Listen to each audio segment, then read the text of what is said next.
Learn English through story. The seeds of pollution. In the picturesque town of Greenville, nestled between lush forests and sparkling rivers, residents took pride in their natural surroundings. Known for its vibrant community and commitment to sustainability, Greenville was a model of environmental stewardship. Among its most passionate advocates was a woman named Eliza, who dedicated her life to protecting the environment. Eliza, an environmental scientist, spent her days researching the effects of pollution on local ecosystems. She often led community workshops, educating residents on sustainable practices and the importance of preserving their natural resources. However, as much as Eliza championed the cause, she faced a growing threat: an impending industrial project proposed by a large corporation that sought to establish a factory on the outskirts of town.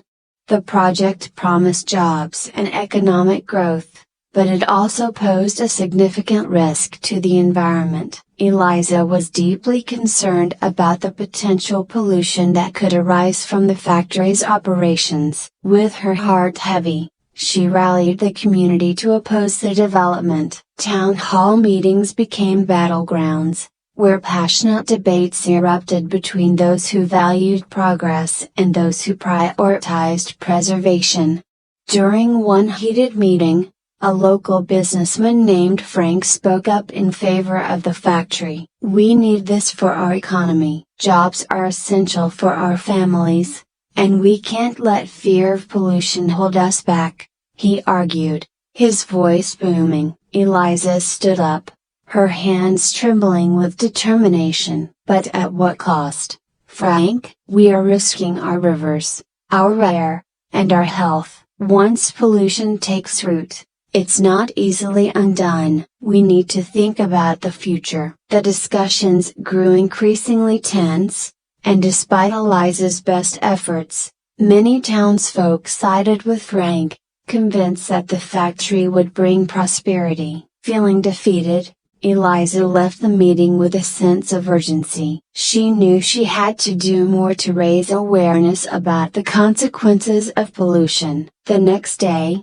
she organized a community cleanup event, inviting residents to join her in picking up litter from the nearby river. As they worked together, Eliza shared stories about the impact of pollution on wildlife and ecosystems, hoping to inspire a sense of responsibility in her neighbors. The cleanup was a modest success, but she knew it wouldn't be enough to sway the townspeople's opinions. Weeks passed, and construction on the factory began. Eliza watched as heavy machinery rolled into Greenville, feeling a sense of helplessness. She noticed a small group of her friends, including Sarah, who had initially supported her, now seemingly excited about the new opportunities. The division in the community deepened, and Eliza felt isolated in her fight against the factory. One evening,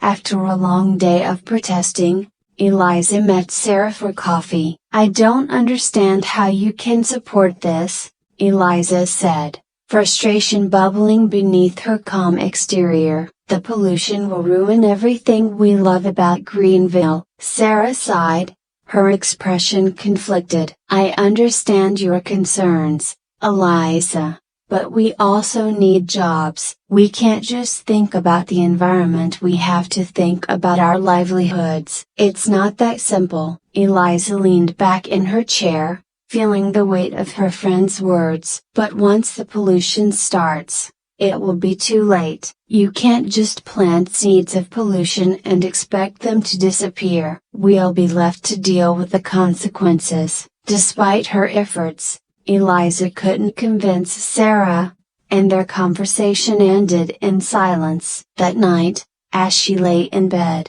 Eliza felt a sense of despair wash over her. She knew she needed a new strategy to reach her community. The following day, Eliza decided to create an educational documentary highlighting the potential dangers of pollution. She gathered interviews with experts, footage of affected areas, and testimonials from residents who had suffered from industrial pollution in other towns. Eliza poured her heart into the project, hoping to open her neighbors' eyes to the reality of what could happen. When the documentary premiered at the community center, a mix of anticipation and anxiety filled the air. Eliza stood before the audience, heart racing, as she introduced the film. "I hope this will help you understand the implications of our choices," she said, her voice steady despite the tension. As the film played,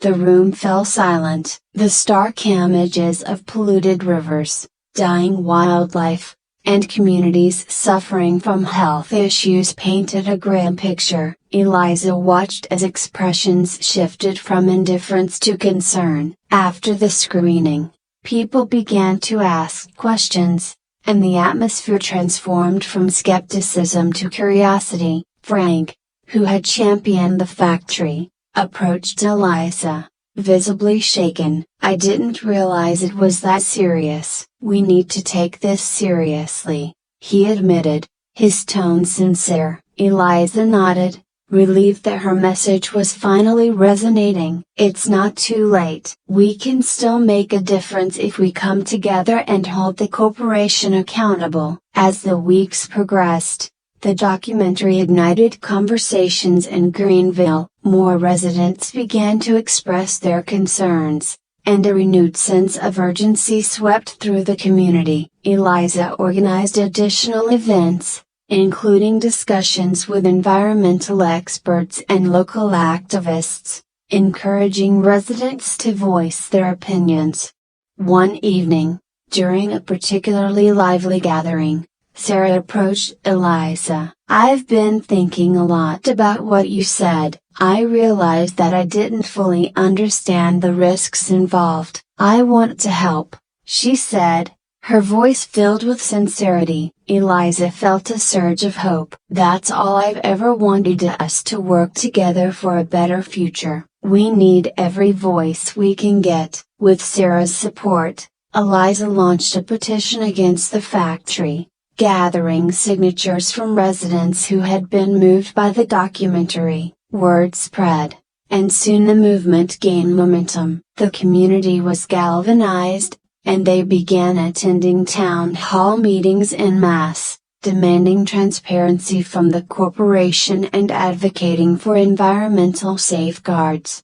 The pressure mounted on the local government, forcing them to reconsider their stance on the factory. Eliza's determination inspired many, and even those who had initially supported the factory began to see the risks involved. They recognized that the seeds of pollution could have dire consequences, not just for the environment but for their health and well-being. As the petitions circulated and the movement grew, the corporation decided to hold a public forum to address the community's concerns. Eliza and her allies prepared meticulously, determined to make their voices heard. On the day of the forum, the town hall was filled to capacity, a testament to the power of community action. Eliza stood at the front of the room, her heart pounding with anticipation. As she spoke, her voice resonated with passion. "We are here because we care about our home,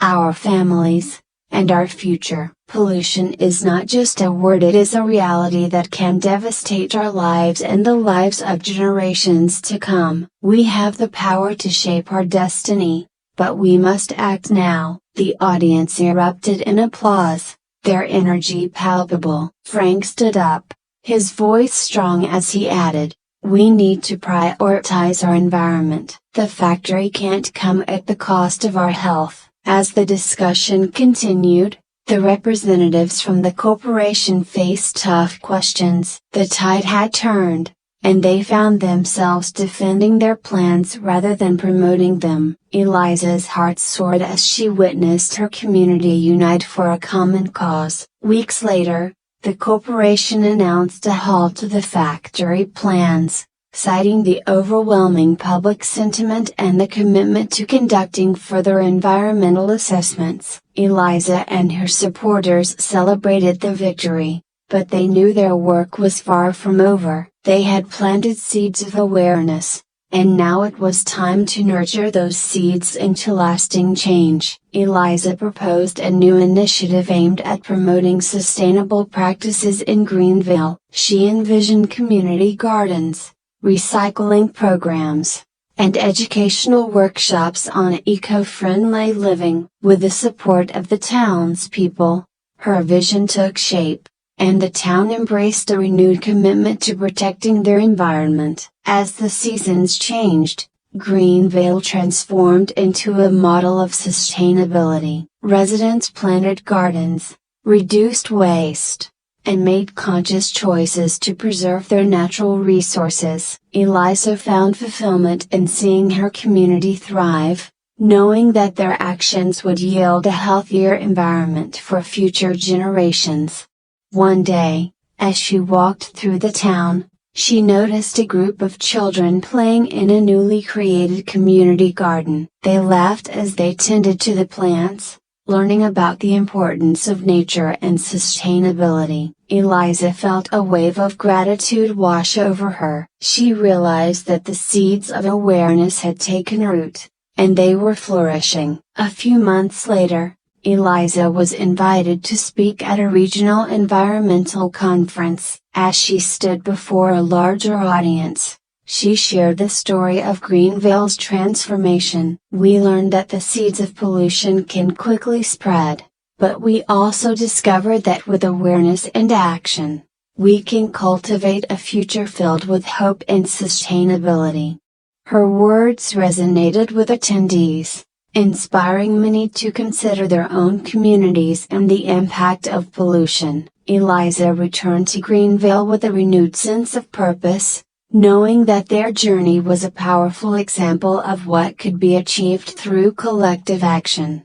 As time went on, Eliza continued to advocate for environmental protection, not just in Greenville but in surrounding areas. She forged partnerships with other organizations, spreading the message of sustainability far and wide. The seeds of awareness she had sown in her community began to bloom into a movement that transcended borders. In the end, Eliza understood that while the seeds of pollution may have been planted, it was the seeds of awareness, collaboration, and action that would ultimately determine the future of Greenville and beyond. Through her journey, she learned that by nurturing those seeds, they could create a world where nature thrived, and communities flourished together.